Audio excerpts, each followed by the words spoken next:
আচ্ছা নাই মেয়ে যে ভিডিও আপলোড দাও তোমার ভিডিও কেডা দেখে? ভাই আমার ভিডিও আসলে দেখে বহুত মানুষ, ধরো আমার কাছের মানুষরাও দেখে, আমার মনে করো যে বড় ভাই, বন্ধু, ছোট ভাই, হ্যাঁ, ফ্যামিলি পার্সন, আত্মীয় স্বজন সবাই কিন্তু দেখে ভিডিও, বুঝছো? কিন্তু হাতে গোনা যারা আমার মন থেকে ভালোবাসে ওরাই কিন্তু একটা লাইক দেয়। ভিডিও যদি ভালো না লাগে তারপরেও একটা লাইক দেয়, একটা কমেন্ট করে, চেষ্টা করে অনেক সময় শেয়ার করার জন্য। কিন্তু এই ঘটনা হয়েছে কি, অধিকাংশ মানুষই মনে করো আমার পরিচিত, কিন্তু ভিডিওতে একটা লাইকও করে না, কমেন্টও করে না, শেয়ার করে না। মনে করে কি, ওই যদি একটা লাইক আমারে দেয়, আমি যদি সেলিব্রিটি হয়ে যাই, আমি ভাইরাল হয়ে যাই, যদি এর লিগা মনে করো যে একটা লাইকও দেয় না, শেয়ারও দেয় না। কিন্তু তাতে আমার কোনো আফসোস নেই। আমার আফসোস কেন নাই? কারণ আমার ভালোবাসার বহুত মানুষ আছে যারা আমার প্রতিনিয়ত লাইক কমেন্ট শেয়ার করে। আমি তাদেরকে নিয়েই বাঁচতে চাই।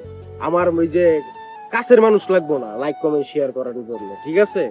আর যারা আমার ইগনোর করতেছে না, এরা ইগনোর করতে থাকো, আমার কোনো সমস্যা নেই। এক সময় ওরাই শেয়ার দিবে, সেই দিনের অপেক্ষায় আছি আমি। ইনশাল্লাহ।